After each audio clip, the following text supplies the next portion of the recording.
Thank you, Brother Wood. Okay, it's past the time for us to begin. Let us begin by going to God in prayer. Father in heaven, we pray a blessing upon this second year class. We pray that you may be with them as they prepare for final exams in all their courses. Help them to study strategically and help them to remember all the important points that they may do well in their exam. Be with our class this morning as we finish our revision. In Jesus' name, amen. Okay, as I call your name, please let me know that you are there. Solin. Present, sir. Wood. Present, sir. Roy. Yes, sir. Good. Hooper. All right. I'm going to be bringing the lesson up on the screen at this time.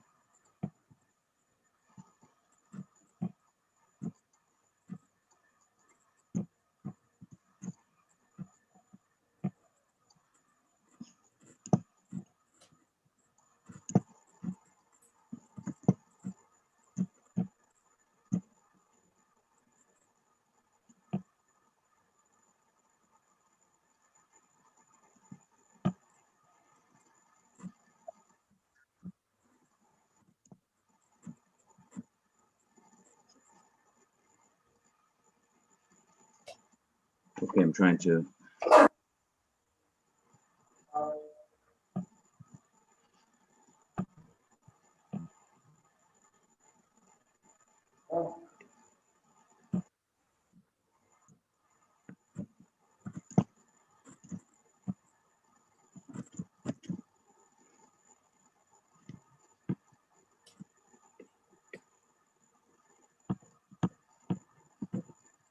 Are you able to see the screen?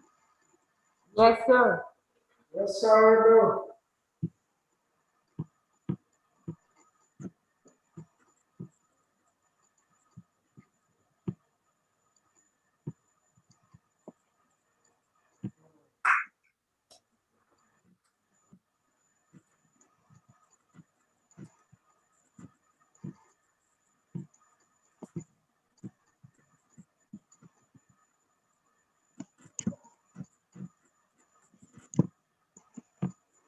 Okay.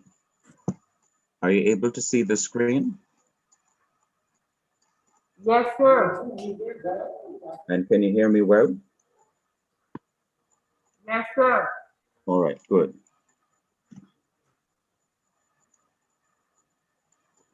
Okay, we are going to be revising lesson number 11. We already revised lessons 13 and 12 last week, since they were so similar, dealing with similarities of DNA and also of body parts, and trying to make the case that the evolutionists believe that we all descended from one common ancestor. Now we're looking at lesson 11, which is the first lesson that we started this trimester with. It is entitled "The Worldwide Flood is the Key to Understand What the Fossil Record Shows Us and Why the Evolutionary Origin of Life and its Development is False." Before I go to the next screen, let me explain what this title means.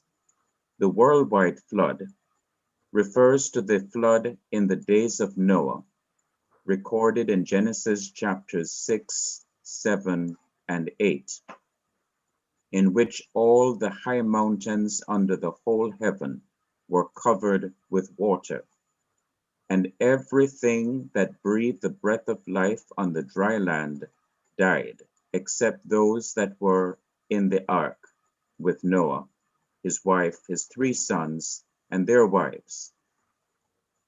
Now, as a result of this worldwide flood, there are dead plants, animals, and human beings that were buried quickly and they were turned into rock so that they were well preserved, and their remains are called fossils, and they are found in different layers of rock that were laid down by this flood. And these different dead remains of creatures that used to be alive is not the account of how life originated on Earth and developed over billions of years to the complex living creatures that are now on the Earth. It is actually a record of the drowning of all living things except those that were with Noah in the ark 4,500 years ago. So the evolutionists look at the different dead plants and animal remains and human remains and interpret this to mean that this shows us that life originated from the simplest form of life and developed stage by stage so that there, Sir, yes, yes, sir, yes, I can hear you. we are only seeing the first part of the slide, sir, the introduction. Okay, well, that's good. That's good. That's where I am. Okay, sir, all right, sir. Yes, I was just explaining the title. Okay, sir. So the evolutionists look at the same things and they interpret this to mean that this shows us that life originated from the simplest living creature and developed into more advanced living forms till they reached its highest development in human beings. So this is why this lesson is important. It's a foundation because it shows us that Christians and evolutionists can look at the same information and interpret it in two different ways. So we're looking at it from the biblical worldview that there was a worldwide flood. They're looking at it from a naturalistic and atheistic worldview that a worldwide flood is not possible, that it must have been local floods in different parts of the world, but not one worldwide flood. And that what we see then, they say, is the record of how life originated and developed in its different forms. Let us get into the general objectives. Number one, to examine evidences that the living things which are now fossils were all living at the same time. The evolutionists say that they were living at different times. Two, to examine evidences that the living things which are now fossils were buried and fossilized fast. Number three, to examine evidences that long periods of time are not necessary to explain the fossil record. The specific objectives are: one, at the end of this lesson, the students will have analyzed two evidences that the living things which are now fossils were all living at the same period of time, not different periods of time. Two, at the end of this lesson, the students will have discussed four evidences that the living things which are now fossils were buried and fossilized fast.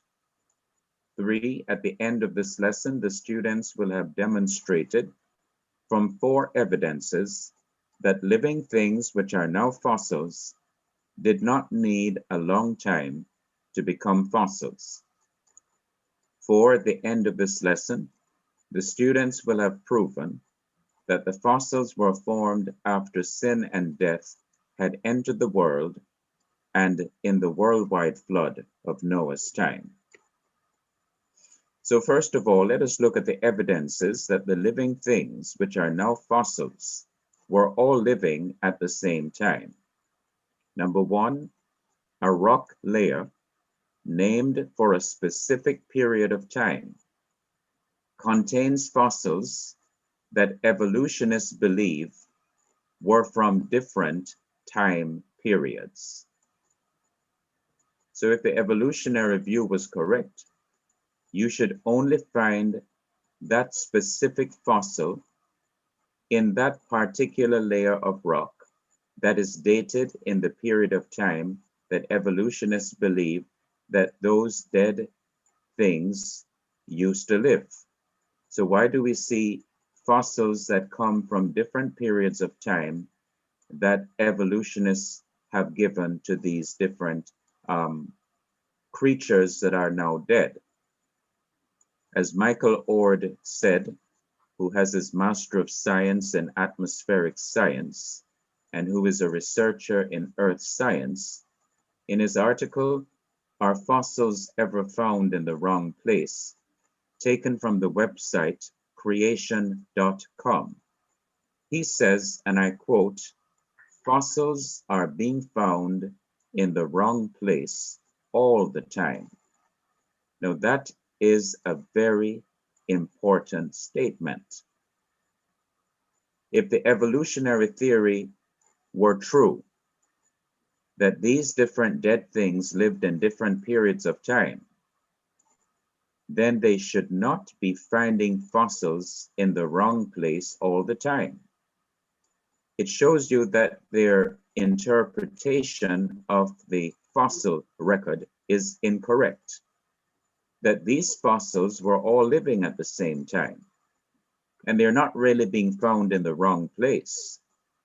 They're only being found in the wrong place because the evolutionists think that these creatures did not live in this particular period or that particular period of time, when the truth is they all lived in the same period of time, the period in which Noah and his family lived 4,500 years ago.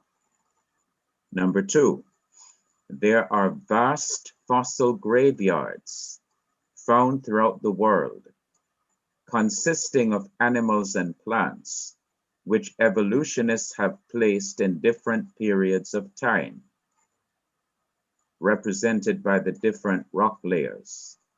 But these animals and plants from so-called different periods of time are found mixed up together.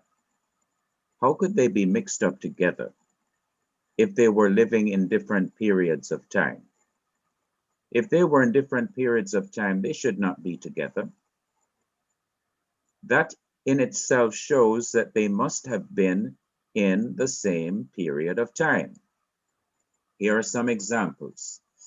In Agate Springs, Nebraska, United States of America, there is a fossil graveyard of about 9,000 animals and plants, rhinos or rhinoceroses, horses, camels, giant wild boars, birds, plants, trees, seashells, and fish. Well, if all of these creatures lived in different time periods, how is it that they are buried together? Another example is in the Alaska and Siberia area. There were found a graveyard of bears, wolf, fox, badgers, saber-tooth cat, jaguar, lynx, mammoth, mastodon, horses, camel, antelope, bison, caribou, moose, elk, sheep, musk ox, yak, ground sloth, and several rodents. Again, these creatures are placed by evolutionists in different periods of time. Well, how is it that they're all together in the same graveyards? In France, hundreds of thousands of marine creatures are buried with amphibians, spiders, scorpions, millipedes, insects, and reptiles in a fossil graveyard. Now, how could they be together?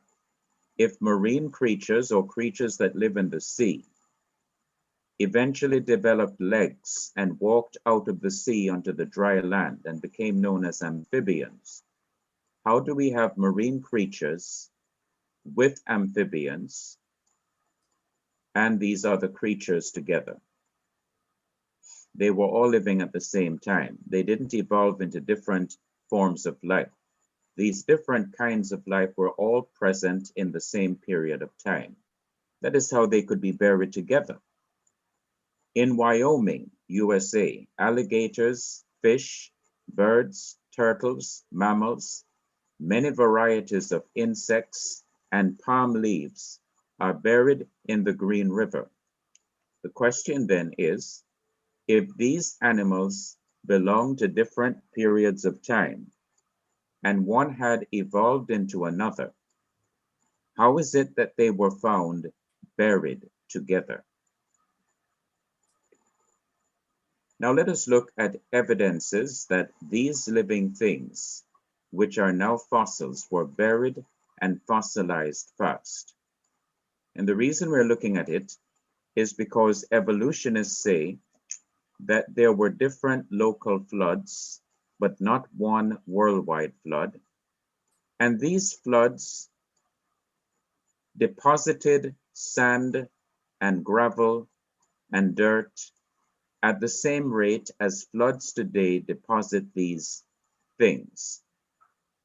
And therefore, it was a slow process of accumulating these different sediments, and for these sediments to cover these dead creatures that were drowned in local floods, and that they were therefore not buried fast, and they did not turn into rock fast. So this is in response to the evolutionary view. So let us look at evidences that these living things, which are now fossils, were buried and fossilized fast. All around the world, in rock layer after rock layer, there are billions of dead things that have been buried in water-carried mud and sand. Their state of preservation frequently shows that there had to be rapid burial and fossilization, just like one would expect in the flood of Noah's time. 2, there is abundant evidence that many of the rock layers were laid down quickly, one after the other, without significant time breaks between them. Preservation of animal tracks, ripple marks, that is the ripple marks from water flowing, and even raindrop marks, testifies to rapid covering of these features to enable their preservation. I mean, this is amazing to me that even raindrop marks that left an impression in the dirt was covered up so fast that these impressions of raindrops were kept for so long a time. Or even ripple marks, moving water, moving over soil, being preserved, that you can find them in the rocks.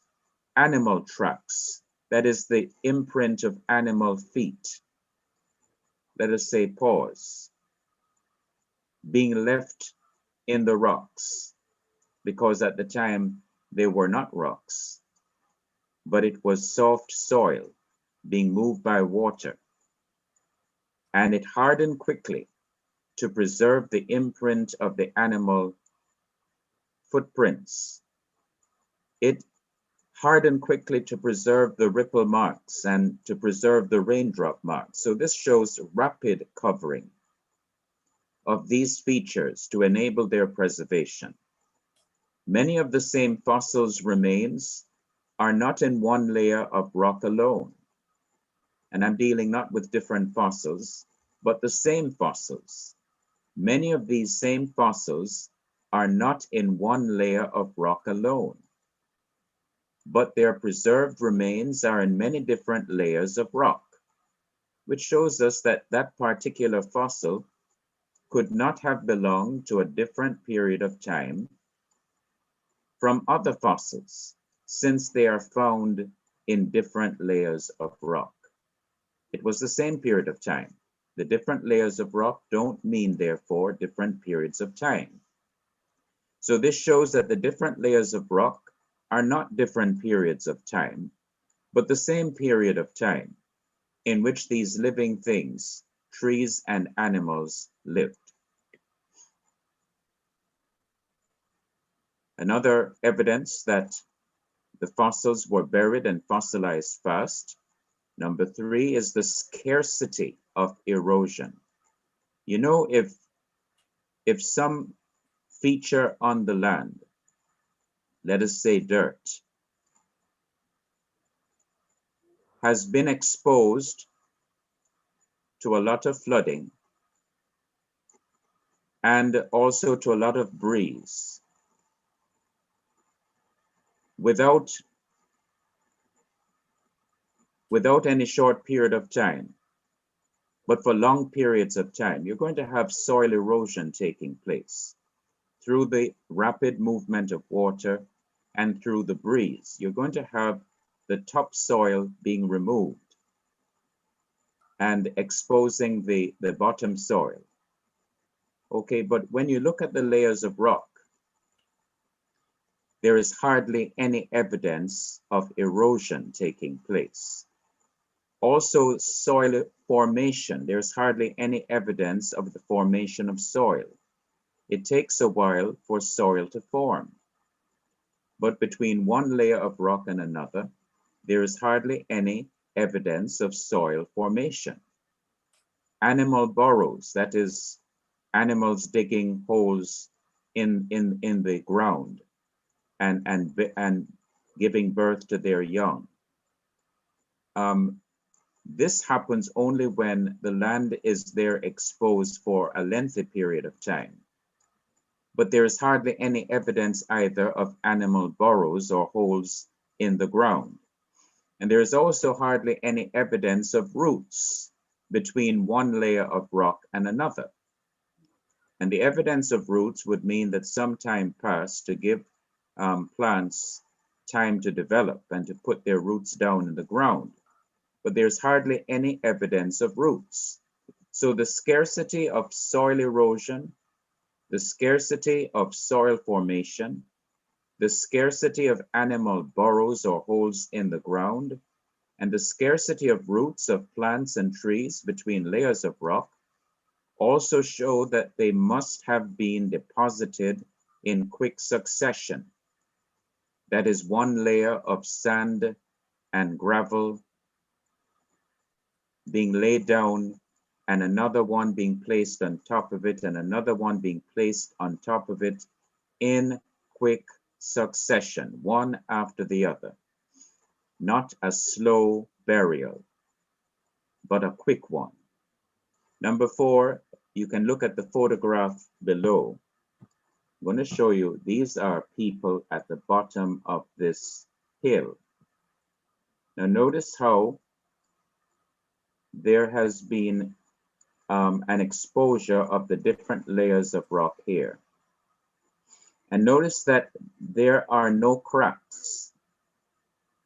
If this was done through an earthquake, through a movement of the ground, so that the rocks folded up, you would have several cracks in the rocks. But these rocks are curving above each other in a neat way, without evidence of cracking, without evidence of melting, and it shows that these layers must have been soft when they were bent. Okay, so that is evidence of a large body of water moving a lot of mud and gravel and sand along the ground, and that these different layers hardened into rock. So it shows that fossils were buried and fossilized fast. Now let us look at some modern experiments that have shown that long periods of time are not necessary to explain the fossil record. You see, it is fashionable for evolutionists to say that dead things will not harden into rock until after millions or billions of years. So modern experiments were done. And what these experiments have shown is that things can harden into rock in a very short space of time. Number one, there are many examples of rock forming rapidly. A clock, a spark plug, and keys have all been found in sedimentary rock. And we know that clocks, spark plugs, and keys were not fossils from millions of years ago, but are recent inventions. People many centuries ago did not have clocks or modern day clocks that we have. They didn't have automobiles that needed spark plugs to ignite the engine to start and move the different wheels of the vehicle. They didn't have keys.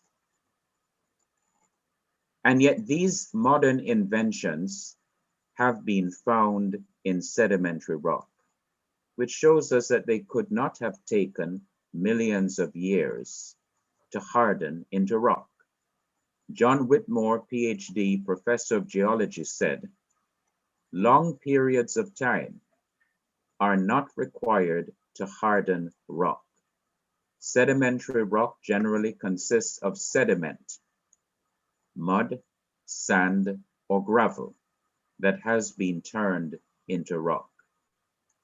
Number two, evolutionary paleontologist. Now notice he's an evolutionist, and yet he makes this admission. Dr. Philip Curry admitted that fossilization, that is turning something into a rock, can take, quote, a few hours, end of quote. And he further explains, quote, if the groundwater is heavily laden with minerals in solution, the process can happen rapidly. Okay, so here's an evolutionist admitting that fossilization, or turning plants and trees and animals into rock, can take a few hours. It doesn't have to take millions or billions of years. Number three, fossil fuels do not need millions of years to form.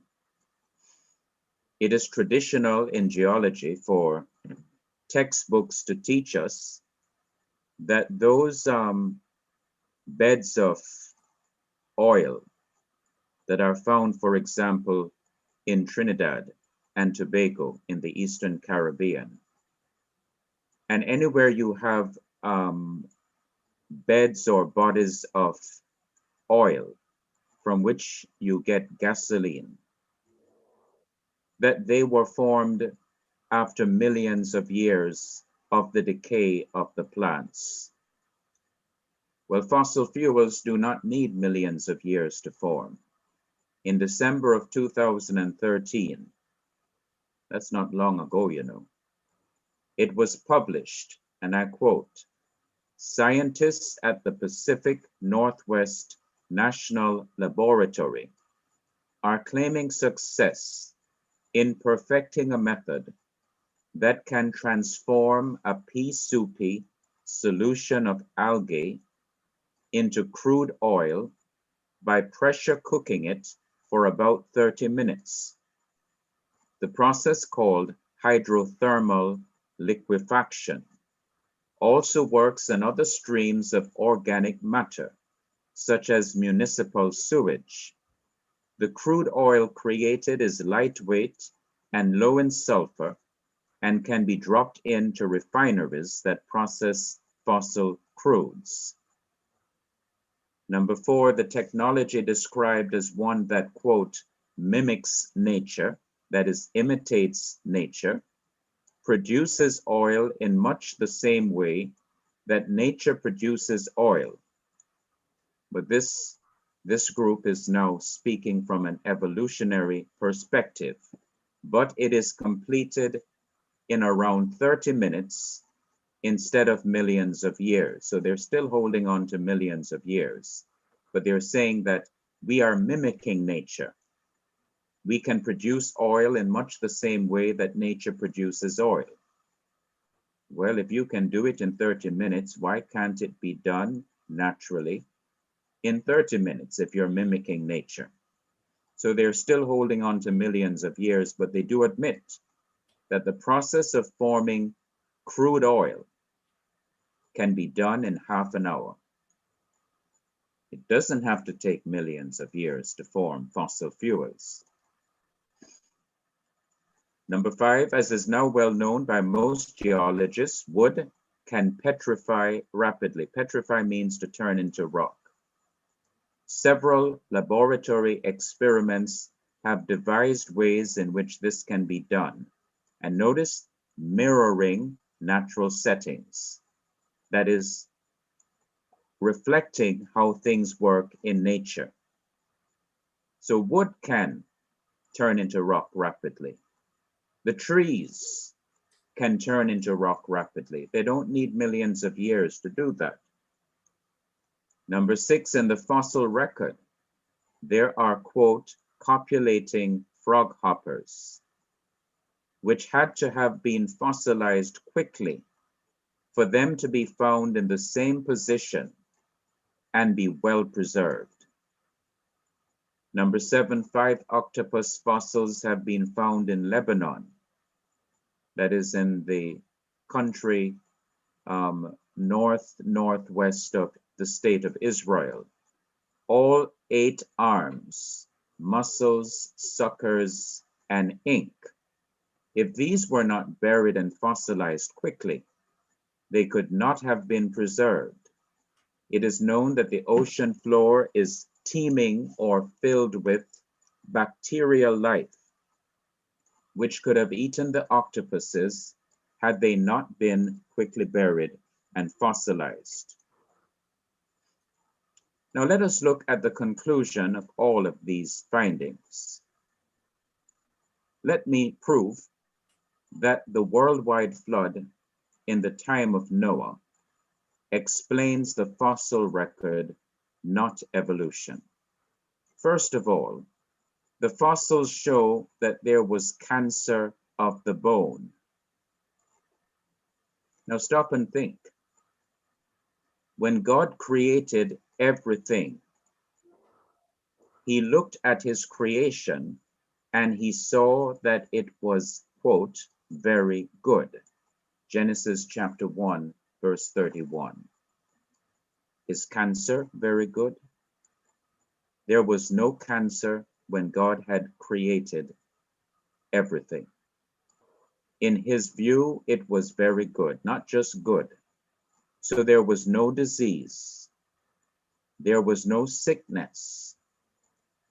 Okay, but there have been cancers found in the bones of fossils. Even the cancer has been preserved in the rocks. There are teeth marks in the bones of some of these fossils. What are teeth marks doing there? It must be that these creatures were fighting each other and were biting up each other, or maybe trying to eat up each other.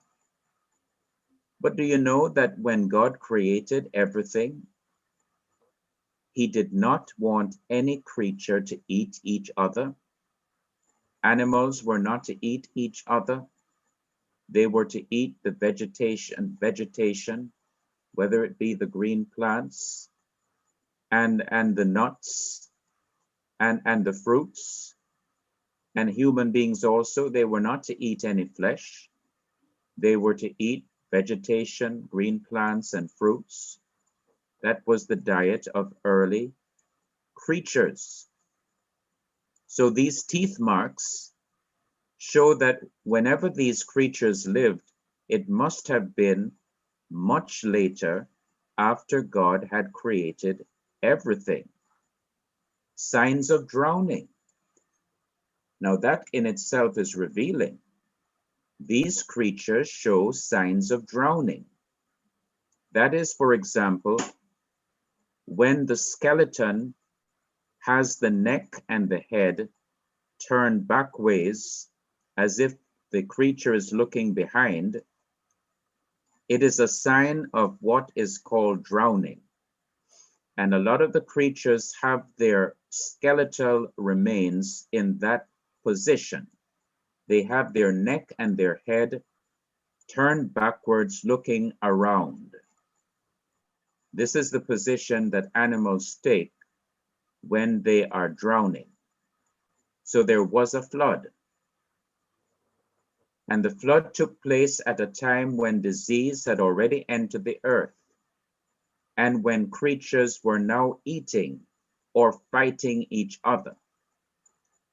This could not have been in the beginning, or it would not have been a very good creation.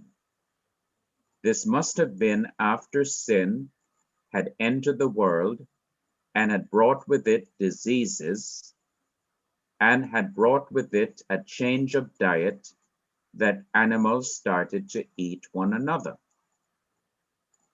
It wasn't until after the time of Noah, or after the flood, I should say, in Genesis chapter 9, that human beings were told by God for the very first time that they were now able to eat animal flesh, but they were not to eat the blood with the flesh. And so up to this time, from the creation of Adam and Eve to the days of Noah and the flood, it was just a vegetarian diet. And we see then that after the flood, God permitted human beings to eat animal flesh. But these animals apparently had already started to eat one another before the flood. So there was disease and there was carnivory, it is called, animals eating each other, and there were signs of drowning. Number two, the fossils show rapid burial and fossilization. Otherwise, you could not have jellyfish and octopus being preserved. Did you know that Charles Darwin said in 1859 in his book, The Origin of the Species, that according to his theory of evolution, he did not expect to find any soft-bodied creatures preserved, because evolution is a theory that requires millions and billions of years. And you couldn't have soft-bodied creatures like jellyfish and octopus surviving and being preserved like how they're preserved in the rocks. And so we find that there must have been a rapid burial. Otherwise, these jellyfish and octopus would have decayed, and they would have left no remains because they don't have a hard part in their body. And they definitely would not have turned into rock. There would have been no preservation of these soft-bodied creatures. Number three, the fossils show that different living things, which evolutionists place in vastly different periods of time, were all found mixed up together in graveyards all over the world,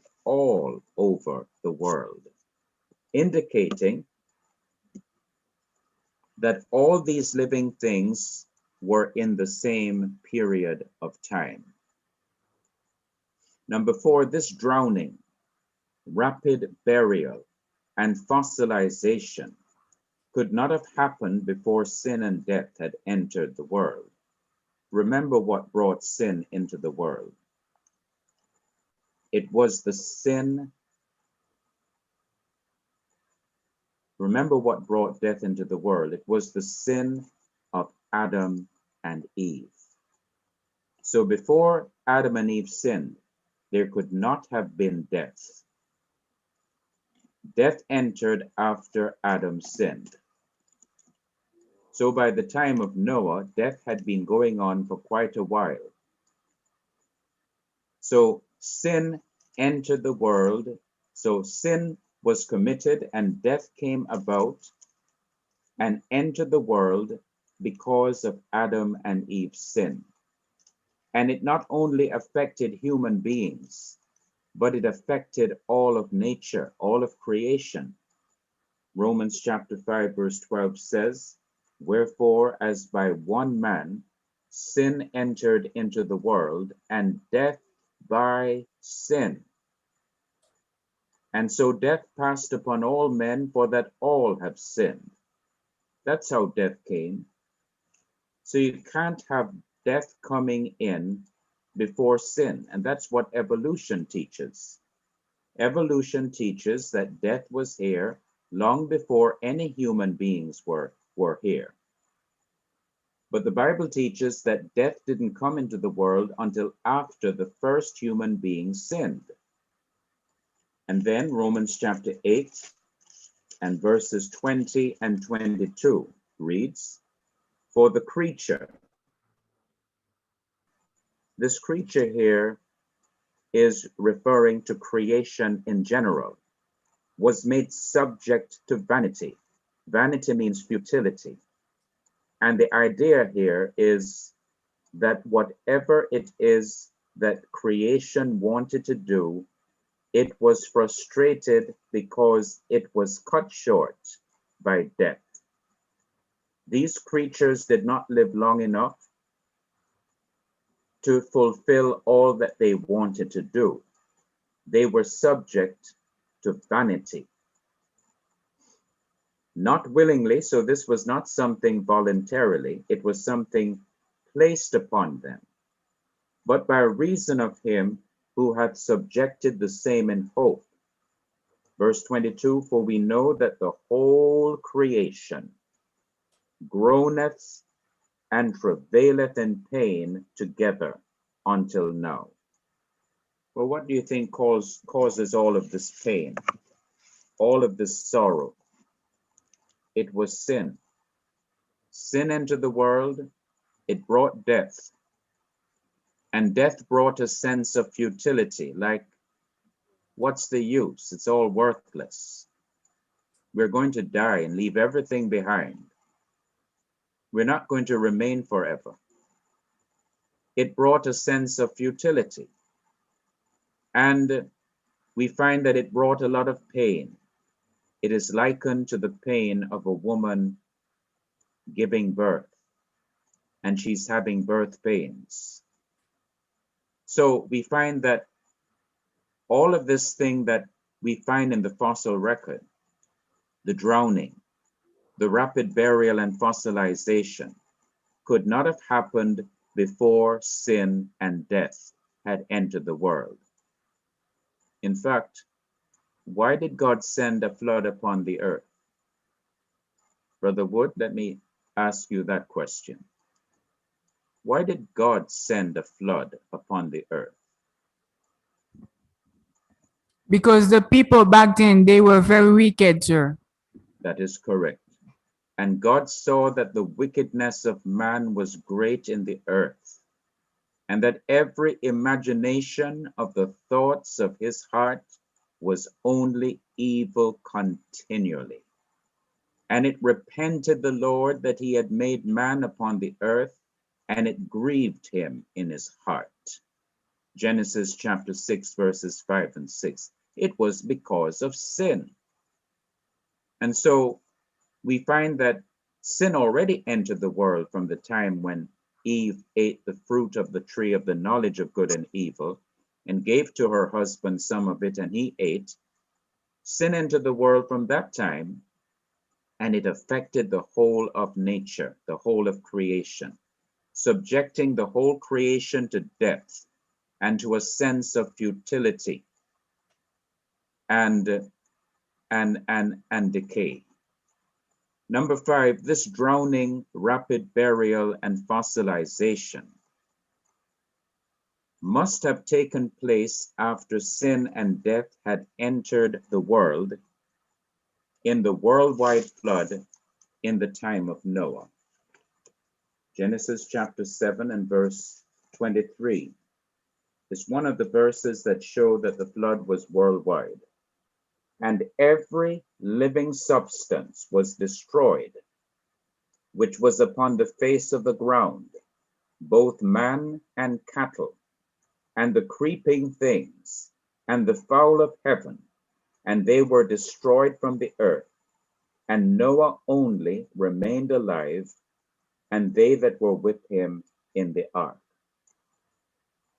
Whatever flood it was that came upon the earth, it destroyed all living creatures that were on the ground and which were or who were not in the ark with Noah and his family.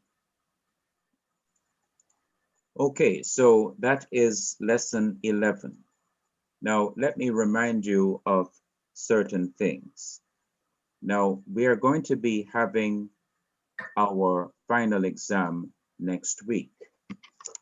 Sister Hooper, did you get your timetable, your final exam timetable?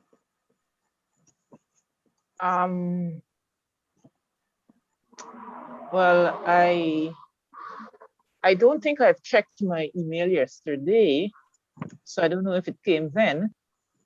All right. Are you on the WhatsApp, the students' WhatsApp?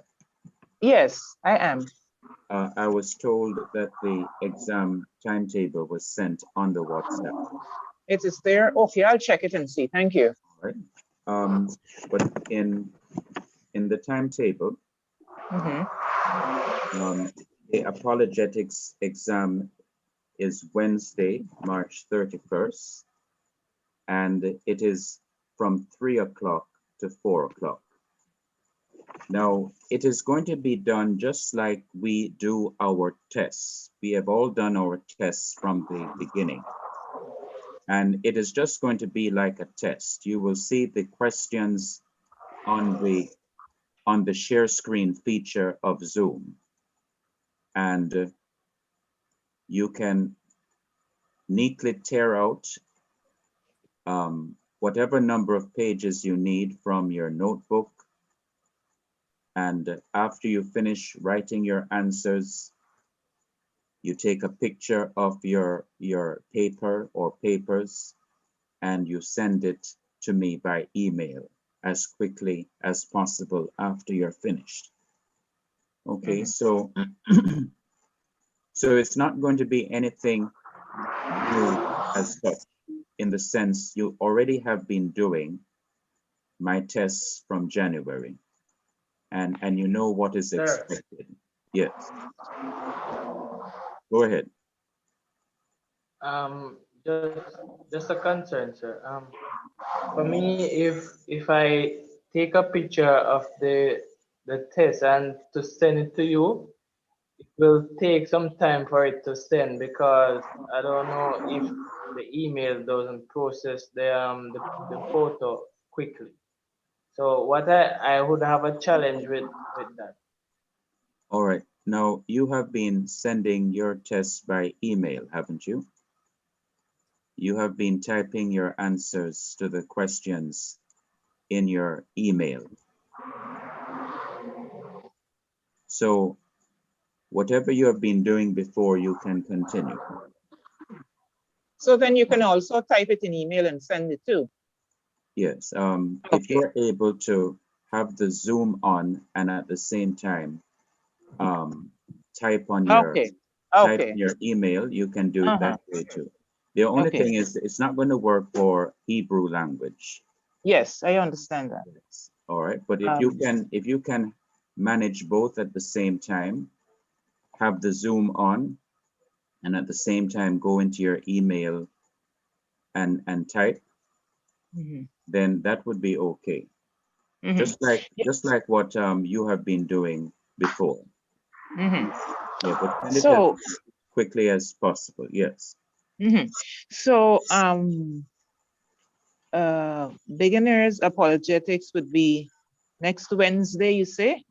That's right. Next Wednesday, March 31st, starting at 3 o'clock Jamaica time and ending at 4 o'clock Jamaica time. Okay, and what about Year 2 apologetics. yes, and what about intermediate? Yes, intermediate apologetics for you and Brother Maxine Mhm. is on Thursday, April the 1st, from 2:30 Jamaica time to 3:30 Uh-huh. Jamaica time in the afternoon. Okay. Um, And Hebrew language, mhm. year 2, is on Thursday, April the 1st, from 10:30 in the morning Jamaica time to 11:30 Jamaica time. Okay then. Mhm. All right, and Brother Wood, I'm depending on you since we will all be entering the year 2 platform, and you're the one with the controls, that you let us all in, including me, so that we can begin our exam on time, our Yes, different sir. exams on time. Yes, sir. No problem, sir. Yeah, for communication studies, which Sister Hooper is not doing this trimester, but for the rest of you in year 2 who are doing communication studies, on the timetable it says Wednesday, March 31st, from 1 o'clock Jamaica time to 2 o'clock Jamaica time. All right, so make sure you check your exam timetable, and that you let me in for year 2 courses for the exam at a few minutes before the time, so we can start on time. Any other concerns? Maybe I've overlooked something. Anything else that I should be dealing with? Sir, I only have 2 questions, sir. The first one is, will we be allowed to type it directly in our email to you, sir, as we used to do? Yes, you can do that, you can do Oh, that. okay, sir. Okay, sir. Thank you. If you can see both the exam questions on Zoom, Yes, sir. like I've sent the test questions before on Zoom, and type in your email at the same time and answering the questions, that's fine. Okay, sir. All right. And the same thing, you can do the same thing in the exam as you've been doing with your other tests during the term, Okay, during sir. the trimester. All right, sir. Sir, can you Yes, please remind us of the lessons that will be tested on, sir? yes, in this apologetics, Yes, year sir. 2, it is only lessons 11, 12, and 13. Lesson 11 is dealing with the worldwide flood in the time of Noah, explains the fossil record. Lesson number 12 is dealing with similarity of body parts and DNA of chimpanzees and human beings. And lesson number 13 is dealing with similarities in the embryos of animals and humans. Those are the only lessons we have done in this trimester. So it's lessons 11, 12, and 13. Okay, sir. Thank you, sir. All right. Okay, then, if you have any other question, you can always send me an email. Yes, sir. Okay, I will see you later on. Okay, so thank you.